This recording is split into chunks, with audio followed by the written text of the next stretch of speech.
And then maybe Durham had $50,000 funding that they requested to do their planning to expand their facility. We, when I sent this in, I tried to also make sure to look and see what was already in the city budget. Because there was concern in the two committees that can't discuss that it's not in the budget, or there's already in the budget, or kind of going over it, or are we going to be in trouble? For what I could tell, pre-fare bus service was already in the budget. The staffing was also in the budget. The lead remediation, there was a line item for lead remediation, but I don't know, I couldn't tell that we were supporting $5 million for that. And then there was also the urban ministries was also in there as well. So unless something changes drastically, those four are in the budget. But I will tell you, based upon the discussion I heard at the city, at the county, they are looking at ways to remove money from line items so that they can start paying the public schools, the sanitation workers, all the people that have been asking for money. They are looking for ways to try to help fill those requests.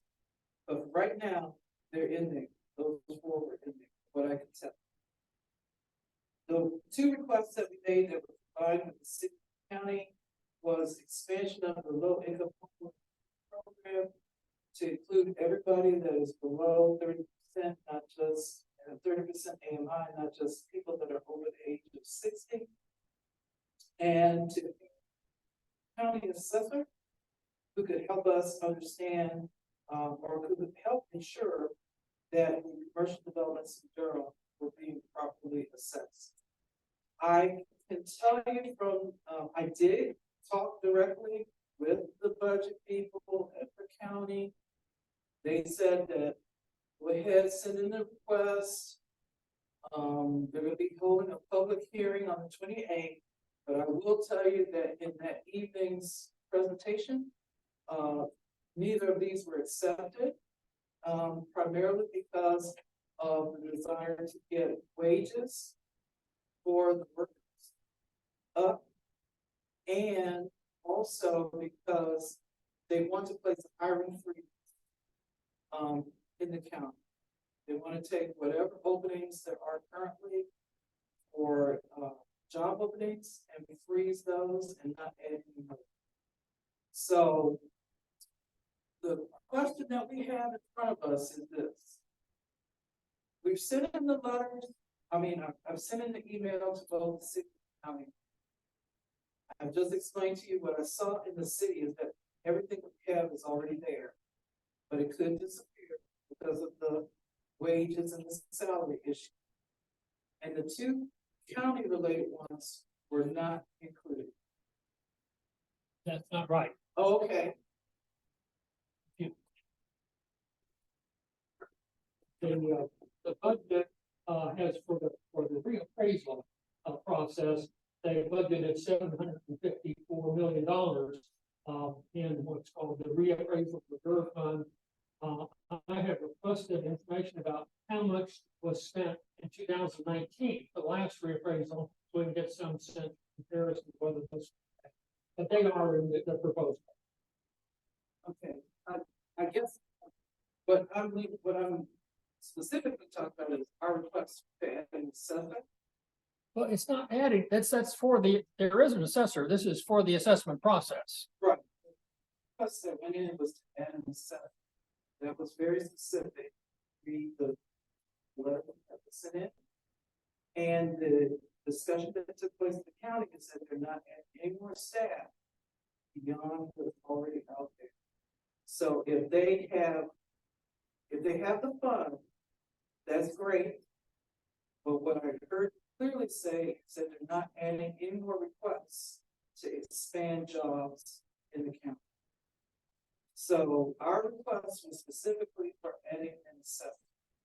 So do we want to pursue getting clarification whether or not that one assessor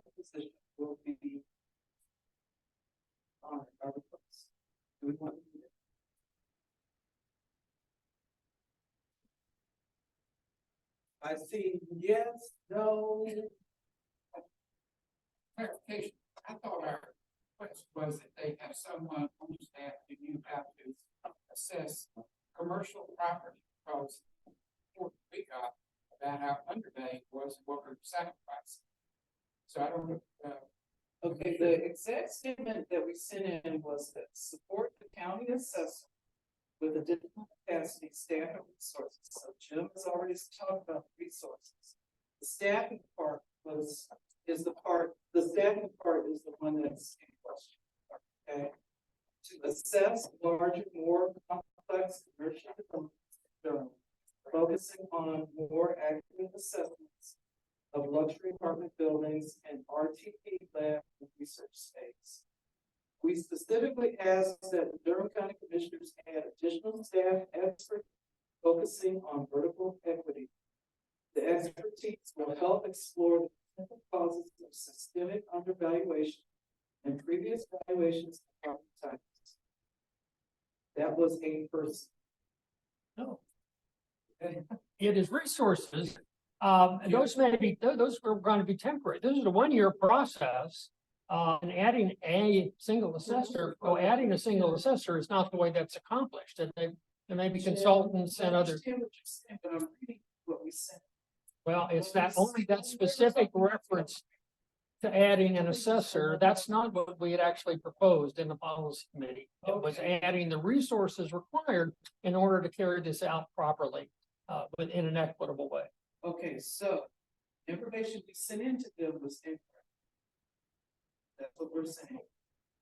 I read it. I didn't hear you say add an assessor. What does staff mean to you? Well, that may be temporary staff or consultants. We just said additional staff. We did not We say- we didn't want to prescribe how they would meet this So, objective. I don't want to label this, but I just want to know, does the group want to continue trying to get clarification on how many people will be working on this version? Yes. Yes, okay. All right. Sorry about that.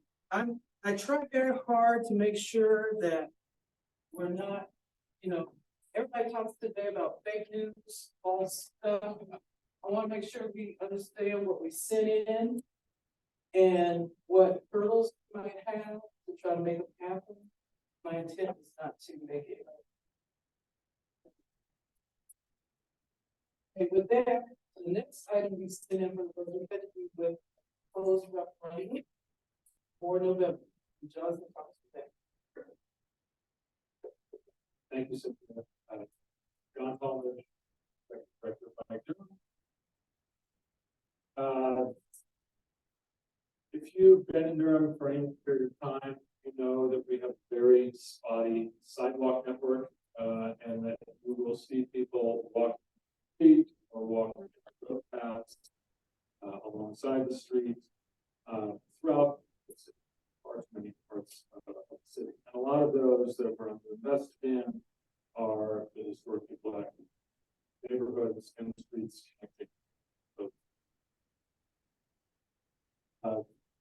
We have been advocating collectively for better infrastructure, knowing that people who have the lowest incomes are relying the most on the transit network, on walking, biking to get around.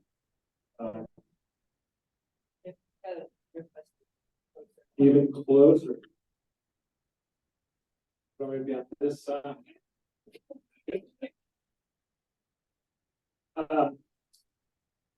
So the city council has been discussing with the staff over the last several years how to fund more investment in our sidewalk network and infrastructure.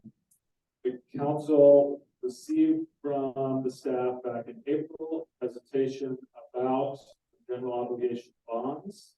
There are 2 bonds that are up for consideration by the council. One is a parks bond that would be for both water park at the Wheels, former Wheels Fun Park, and the other is upgrades, including pool replacement and a lot of other enhancements to the east end of Long Meadow parks, and also connected those 2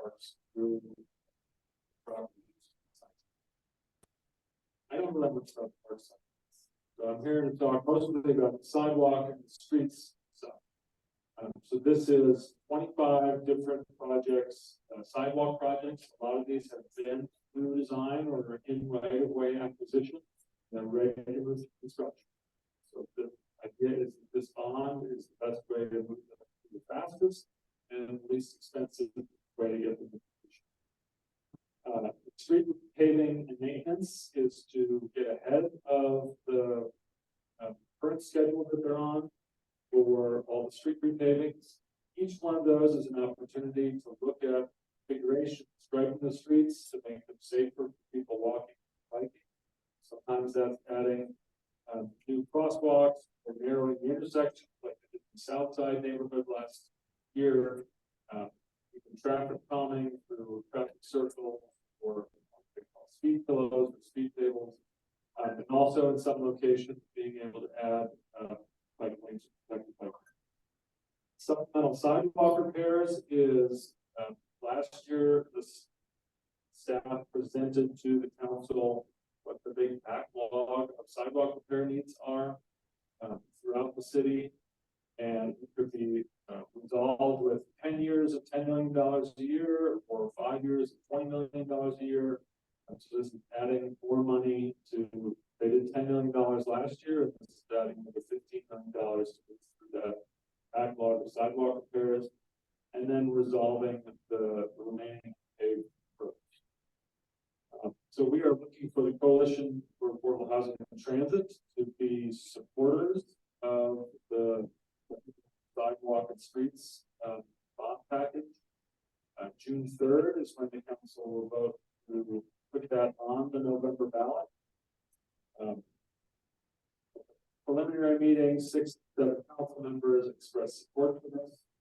So the June 3rd is not really to convince any minds that this needs to be moved forward, but rather to begin to show that the support is needed, because ultimately it is all of us, the voters, decide whether this bond will be approved.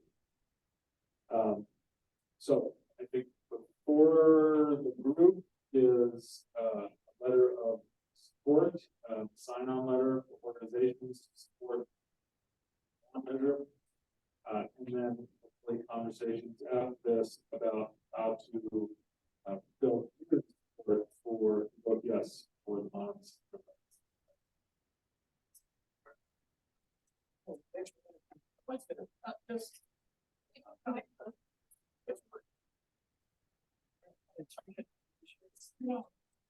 It's on. Yeah. It's good. I know that, there were some sidewalk funds in the Durham County Transit Plan, I believe. And there were these, like at some emphasis areas on Fayetteville Street and Holloway Street. And then there was Bragtown was a big issue, and I think they made some changes maybe to put improvements in Bragtown. Are the bond issue funds to be on top of those transit plan funds, or yes, these are projects. A lot of those transit funds were limited to connecting sidewalks to bus stops where sidewalks existed. A number of these, the other screens down, are longer stretch sidewalks. So think about East Club Boulevard near Bragtown. No, two more. There is. Oh, sorry. So this is East Club Boulevard. This is a long section of Duke Street. This is Hillendale and LaSalle and Marine Road. This is a stretch of Cornwallis, and then there are some smaller segments of sidewalk. Dearborn Drive? So that's not on this. So then the next step will be like a walk plan that gets developed this year and next year that will identify the next round. There are other projects. Important Road is in development. That's here, but that's not, this is really to fund construction of a bunch of projects that are all the way through. Right, when, acquisition already. And then they're trying to build a pipeline so that the next time they need funds in a couple of years to finish construction on roads and other streets like that, or sidewalks like that, they'll move that up. So you can get them in the plans and then get them, funded and already constructed. Right, this is our strategy, and Kim, I'll just briefly, from the letter. Well, I think that we need to, we're gonna need to mobilize the neighborhoods, and I think it should be noticeable in the letter. The neighborhoods, maybe, although maybe the street names are enough, but, you know. Anyone else have any additional comments? Anybody online have questions?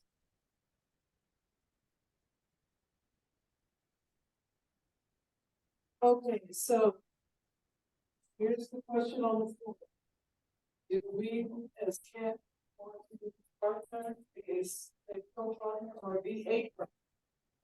We're gonna be asking for several, but be a partner in this request for the referendum to be approved and put on, I think it's November.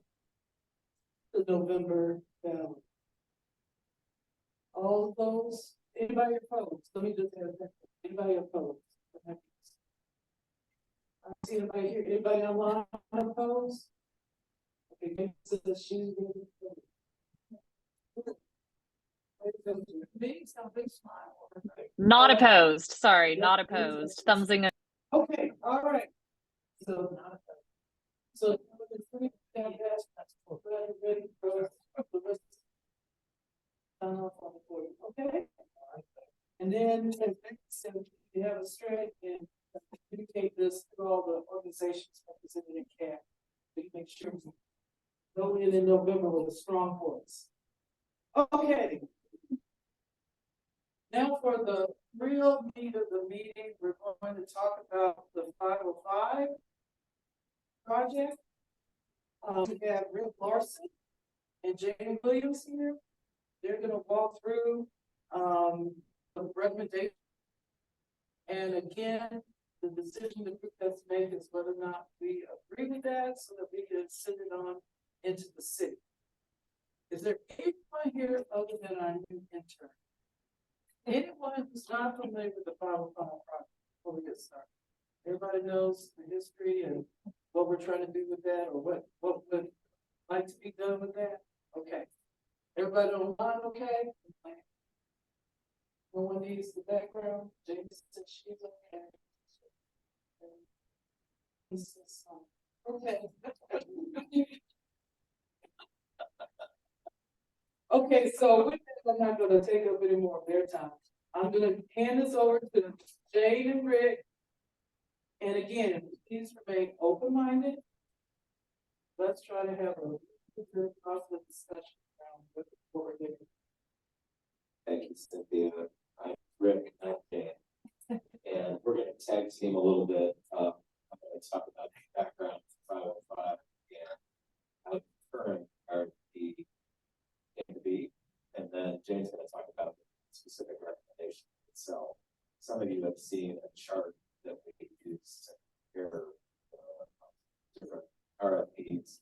We have that available if anybody really wants to dive into murky details.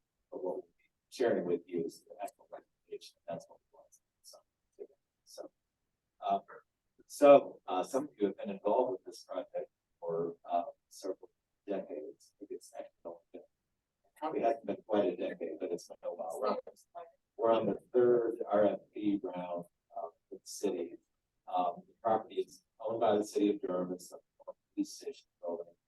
I'm involved in Duke Memorial, so Duke Memorial has been eager for this project. I store across the street to get developed for a very long time. The first round, I don't remember what year it was. I didn't have gray hair then. Was upended by COVID, and basically the development had been chosen to city and said, we have no idea what's gonna happen, office space, the office market zero, and so we want you guys to give us the land for free. And the city council, its wisdom said, no thanks, we're gonna put up.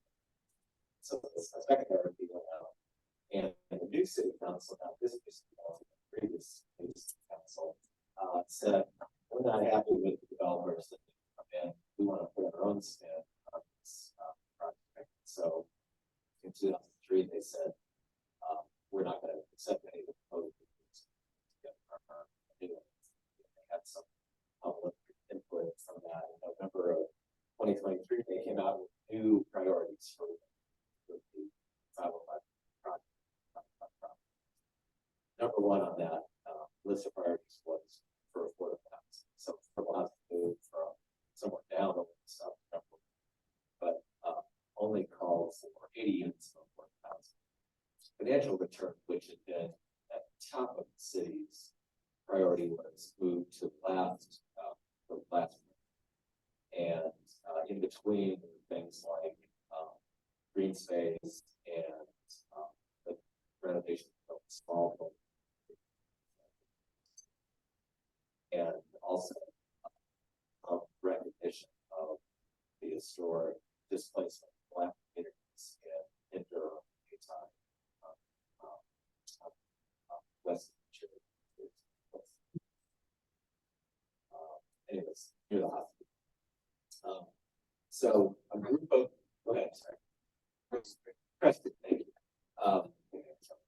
So a group of organizations, CAT, Durham Can, Duke Memorial, People's Alliance, Durham Black People, Durham chapter of the NAACP came together, and we said, gosh, we think we could do better. And so we came up with a set of community priorities for the 505 summit. And we lobbied the city council, we lobbied the city staff, we met with all the potential developers who think invited over 6 developers who were planning to participate in this round of the RFP. And we thought we had some traction with the city staff. We always worked with the city staff before, with some success that got affordable housing bumped up the list or increased more greatly or to a higher level. But this time around, despite many meetings, we were not successful with the city staff. The city staff instead came back and proposed to council that a couple of things that we thought were really problematic, and as it turns out, have led this to be a flawed RFP and not a very good process. But those were primarily one, what seemed to us to be a real focus on revenue for the city. Kept talking to the city staff. They said, "Oh, we need revenue. We need revenue." That's the 6th priority. Secondly, the city staff came back with a recommendation of 250,000 square feet of commercial office space in Durham, which is a very soft market. And every developer we talked to rolled their eyes and said, and despite that feedback, and despite our strong advocacy against that, more office space you build, the less room you've got for housing. They include the 250,000 square feet of office space in the RFP. Thirdly, they suggested that money use on a small building might be a hotel, a luxury hotel, or a boutique hotel. We said, gosh, private sector seems to have no problem doing those on their own. Why do we use public money? And finally, they said, we want developers that may not want to rehabilitate the small building, which is it's very expensive and which is no longer a real target for the history of Durham, to say, we want developers to be able to say that's a good idea without rehabilitating the building. The city staff said, you could do that, but you will also have to submit a proposal to rehabilitate small before you proposal not to. So that's a little problematic because putting together RFP responses is expensive for developers. It takes a lot of time, it takes a lot of research, planning, architects, design, all that stuff. So this was a really flawed RFP. And to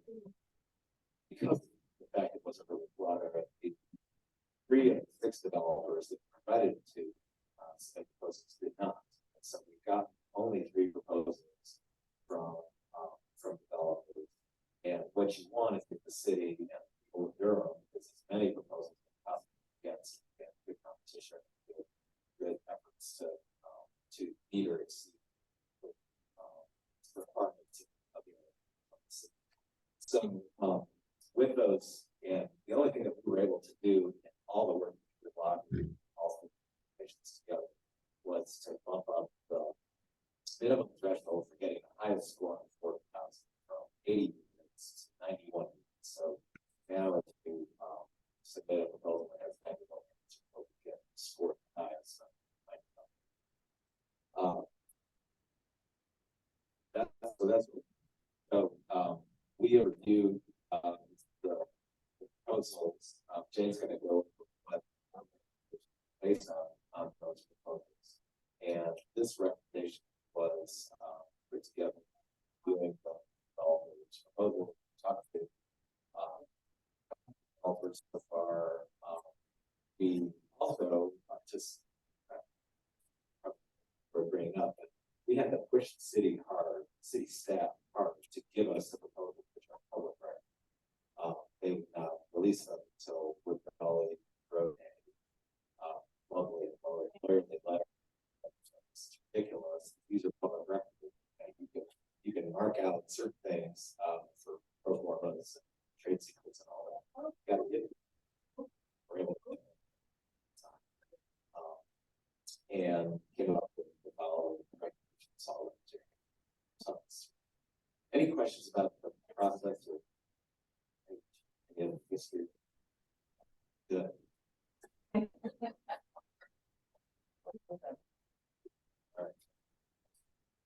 like a rarity. You're okay. Okay. I moved back.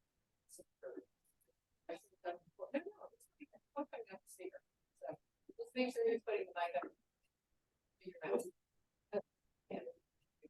All right, thank you. In talking about these, asking what previous redevelopment. Yeah. What came up and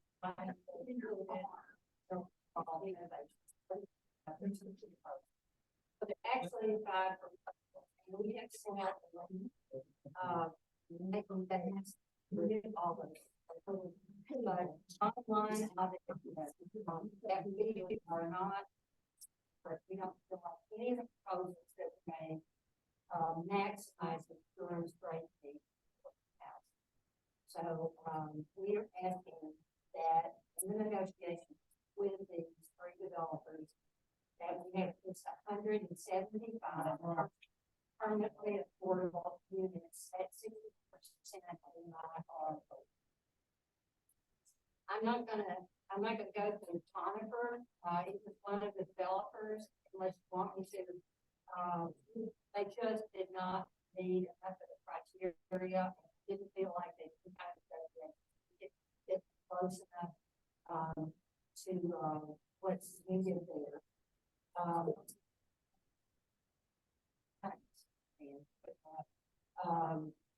We are asking the city to negotiate with people and with average, and we would support only if these recommendations are followed. Jane, one thing that with one thing that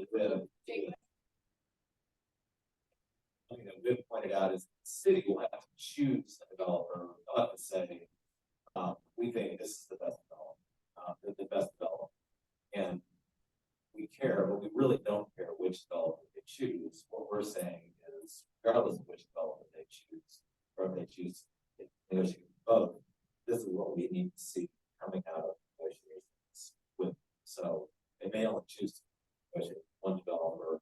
We're fine with that. And what we're saying, what Jane is going to show you is what we think needs to happen if they choose people, or if they choose average, or if they choose both, if they the people, we are asking that the city take its ownership of the land. They did not make it clear whether they wanted to buy it or to lease it. We're asking the city to take ownership. People, they have mixed housing, so you can have all different levels in the housing that are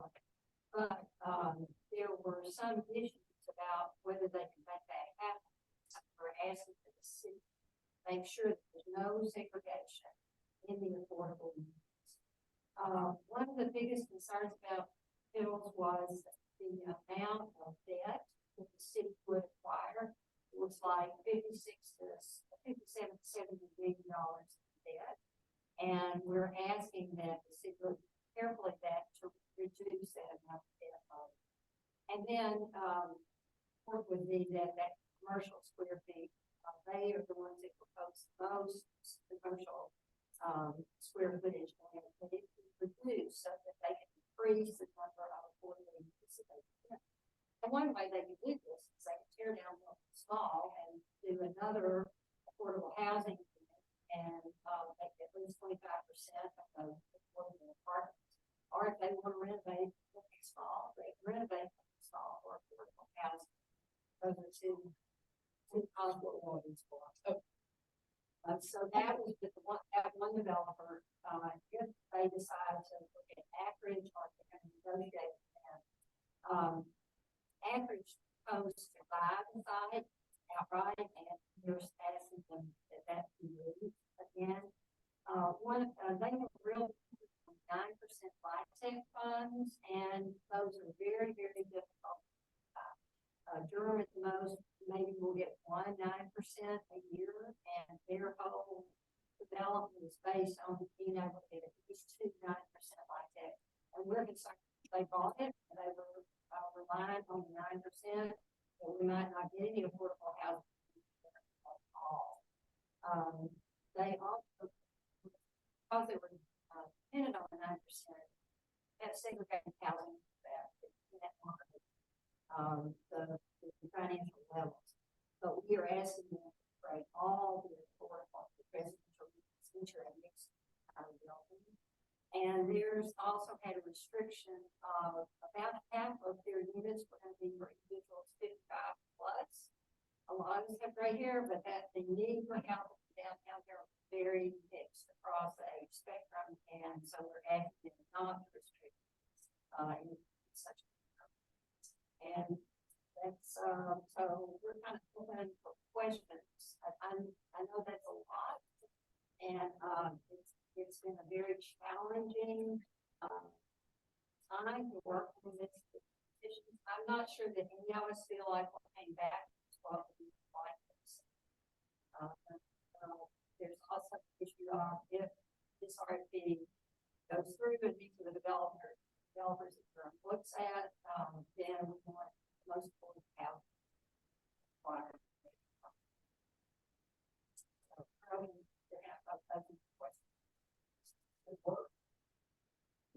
Yeah, I'll take more of it. It is. You can imagine, put your office next to it. Yeah. Exactly. It's a special integration. The 9% is crazy too. It would take years to get up to 9%. And if they want to versus price, that's not that. Maybe 9% It works.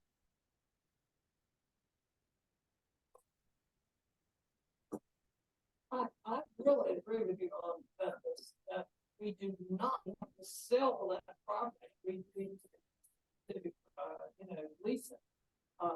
And as far as, the land trust model might be something to consider there, at least, or just keep the, that the city's requirements for maintaining the eligibility, to proving that the house still remains affordable, year after year after year, are extremely difficult.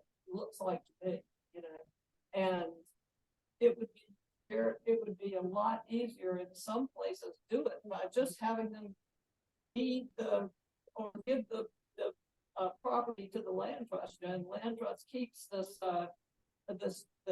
ground lease, and then they can or sell the units.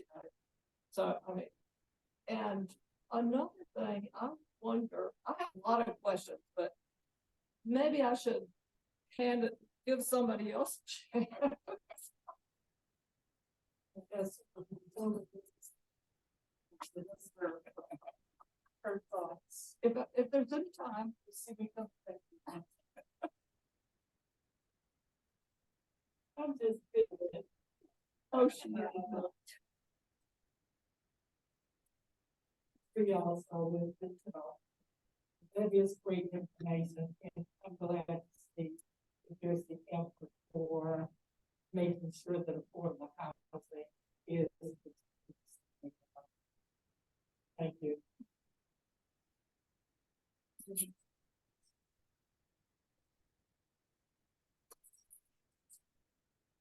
Have been totally looking.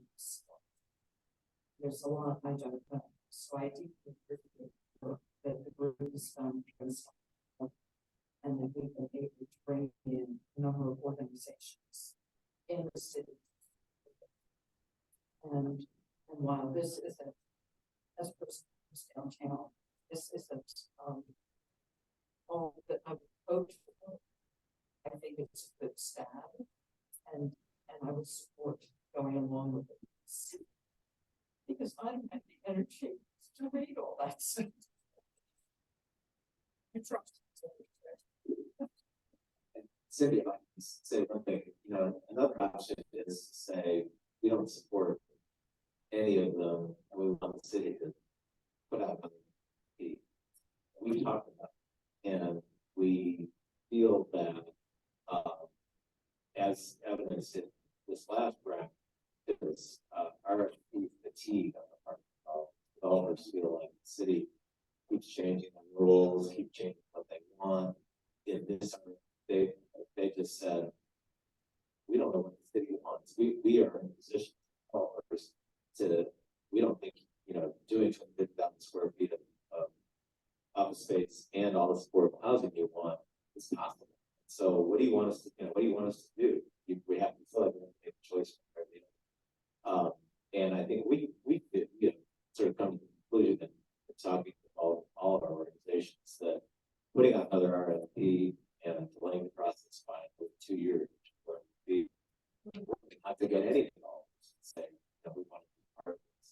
This is not, I talked with Michael Rogers, who works with used to work with DHIC, who's a very savvy developer at DHIC, a great organization. They're part of the Anchorage proposal. But he said that one of the challenges with property is that it's not qualified property, which means that it costs developers more to do development. They can't get as many, they can get as much tax credit dollars, which is what it takes to do affordable housing.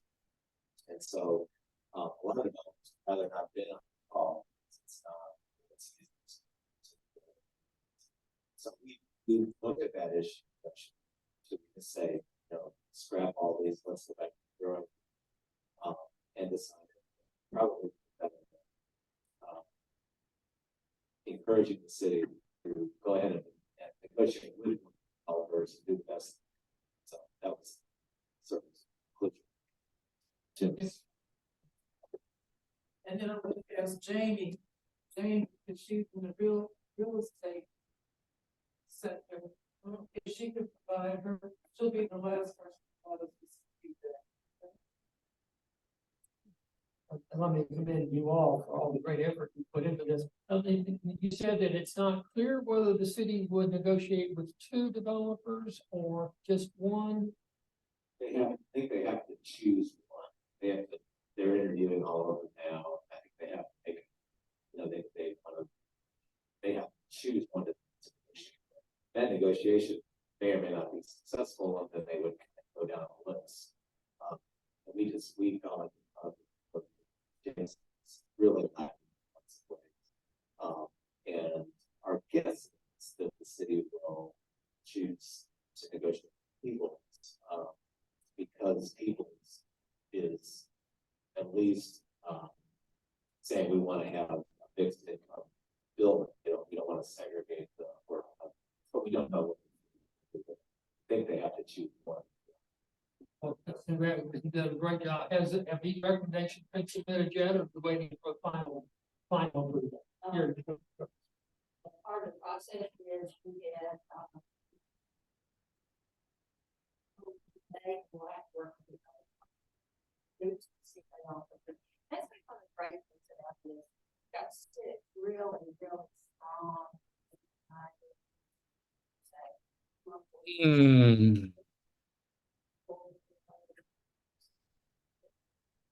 All six, they were given the same recommendation.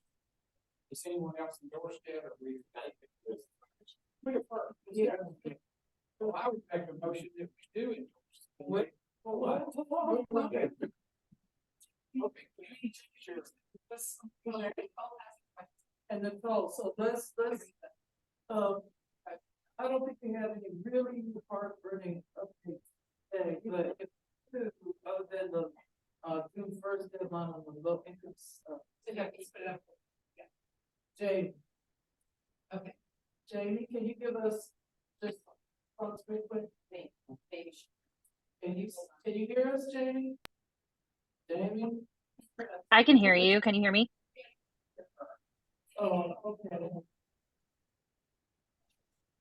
Hello. There you go. You can hear me? Yes.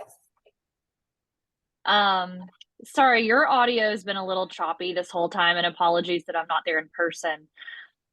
I don't know that I have any specific comments at this time. I'd probably need to have a better understanding. I mean, all of these are, I know the People says unclear about if it's for lease or purchase. The others would all be for purchase, the units, correct?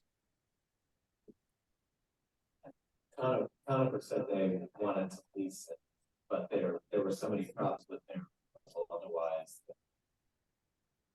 Glad to see that they wanted to lease it, but we wanted to part of the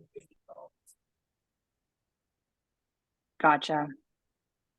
My experience is strictly in residential sales. So, I don't have a lot of insight in terms of, developer projects other than, to my knowledge, any units that are not specifically set aside for affordable housing are most likely to be sold as second home properties that people won't even be occupying full time. And that would be my biggest concern.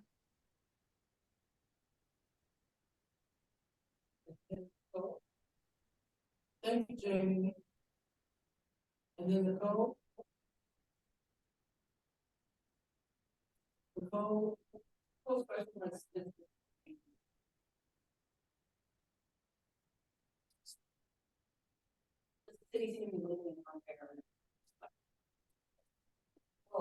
okay, I'll repeat the question. The question Nicole has, the city looks like they're leaning one way or the other. I personally called the real estate officer. Her name is Tara Nichols, that's, leading this on the city side. We have, a couple of conversations. Number one, brand new, she started in this position in November. She doesn't know all of the history behind this, but she is familiar with the need for affordable housing because she is a Durham resident. She was working with Stella Adams in the Durham Committee on Affairs of Black People around affordable housing, so she understands why we are very focused on that. She understands that. Her dilemma is that she's strictly going by what city council tells her. So what she says she's doing right now is going through, I think she has a couple other people working. They're going through the proposal, just like our esteemed team did here. And she's going through, they're doing their due diligence. They're making sure that if the real estate developer says they need certain types of financing, that they understand what that financing entails, what's the risks associated with that financing. If they're talking about mixed use, they want to understand exactly what is in the mixed use, what's the commercial square footage, why they chose the square footage that they did.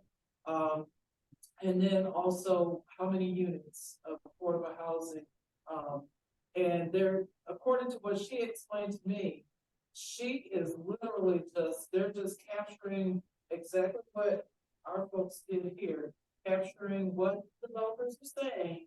And then she's going to be going to city council and saying, this is what we got. And this is what our number one recommendation. what I found very positive in the discussion I have with her is that she was, was working on this with the other 4 or 5 women, the other 5. And she said, tell us what you guys think. And she kept asking over and over again, can you guys send them what you think? Over and over again. I said, well, we're not ready because we've got to take it in front of the rest of the organization. But the fact that you open that door says that, you know, and I really want to stress that because I know the disappointments and how this process works. I want to use the fact that she's new and give her the benefit of the doubt that maybe she can help us, maybe ways that perhaps previous people did not. But she has opened that door. So our decision today is whether or not to go forward with the recommendation as CAT. Go forward with the recommendations as outlined, and then Jane and Rick and Whip and Ms. Marshall too, all the people that have been working on this stuff. I know Ann has been in meetings, Hope has been in meetings, might have been, no, not Becky, Rosa has been in meetings. There's been a lot of people going to these meetings. Everybody did a job as has been noted before, and so we just want to get down to the next step. And so if everybody's in agreement with that, with the recommendation, if there's anybody that's not in agreement, let me know right now. Or let Larissa not know right now. Anybody on the floor?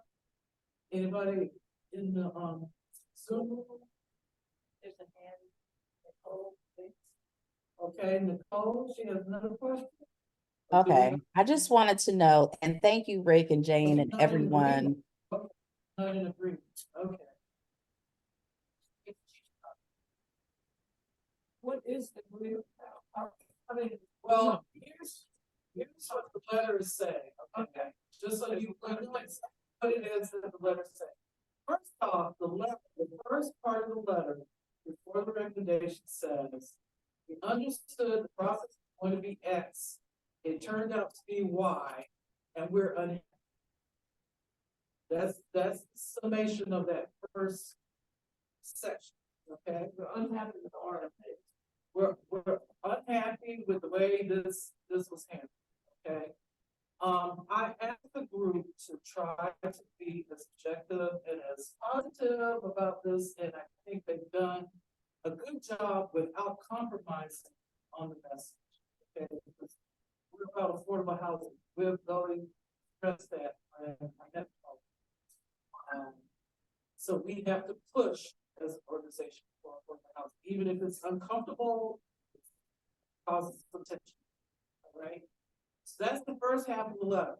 The second half of the letter says, if you're going to negotiate with anybody, please negotiate with people.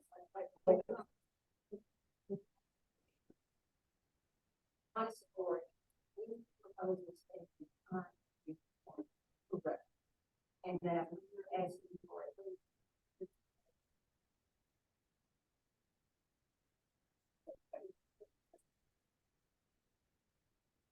Thank you. As you guys can tell, sometimes I go a little bit faster than I should. So people have to slow me down a little bit. Okay, so for those that may not have heard, what the letter said is we want at a minimum 175 affordable housing units on this site. And then we want 2 of the 3 that were submitted, RFPs that were submitted, we think 2 to negotiate. One is Peoples and the other is Acton. Okay. Does anybody have a problem with any of that? How do you get to 175? That is a problem, but I just want to know. That's not for us.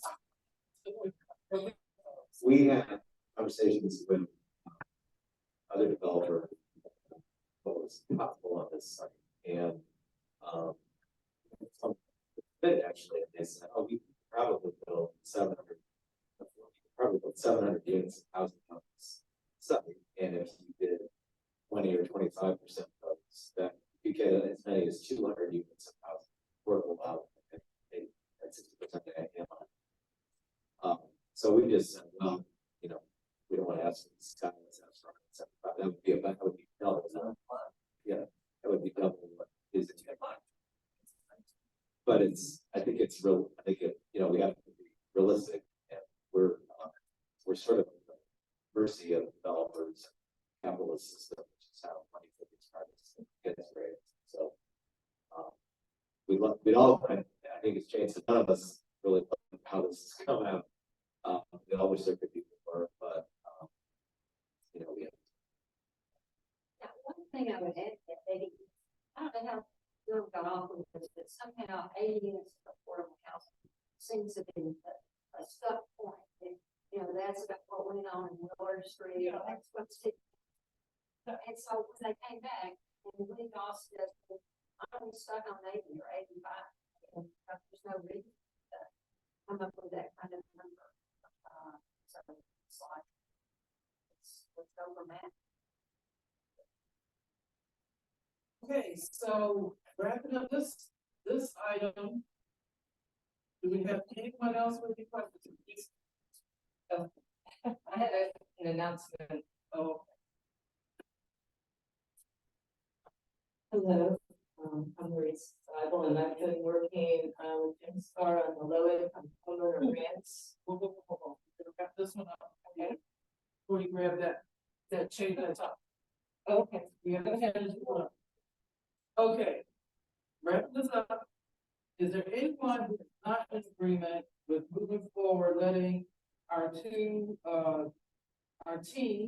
Jane, Rick, Webb, and whoever else has joined them, have them go forward and present to the other 5 this letter from Kat on our position on 505. Anybody opposed here in the room?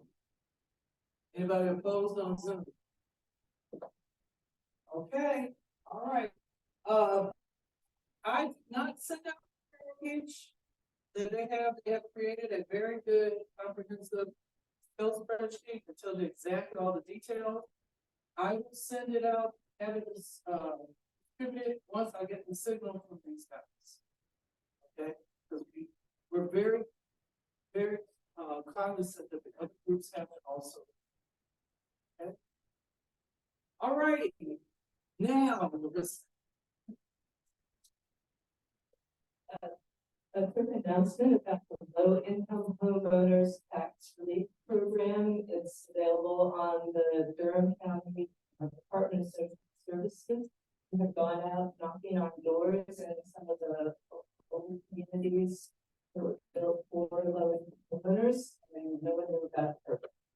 So if anyone wants to join me, I have just this week to get it done, and the deadline for people to get their applications is June 1st. So today we have, if anyone wants to join me, you can contact me. My number is 919-801-6863. 919-801-6863.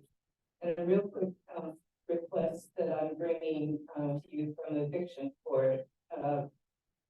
There's a concern that legal aid attorneys who are being funded now by the city of Durham that funding may be cut in half. We'll find out from the manager's budget, which will be tonight at 7 o'clock, city council meeting, when the manager presents their budget. So we hope that legal aid will be fully funded, because we are seeing still sometimes 100 families being evicted in one morning, and we really, really need those legal aid attorneys. And I would appreciate any support for legal aid if you come to city council or speak to city council tonight at 7 o'clock.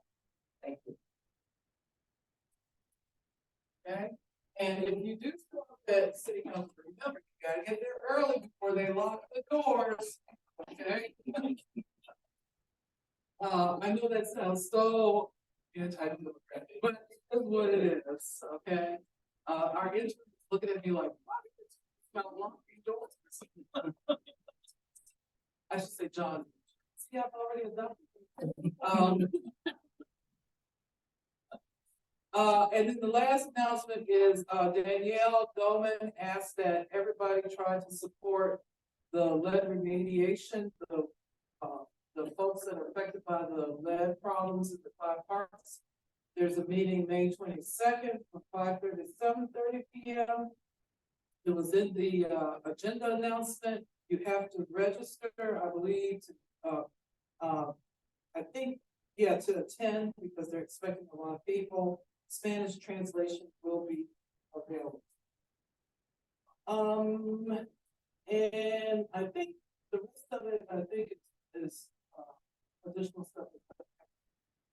I want to thank everybody for coming today.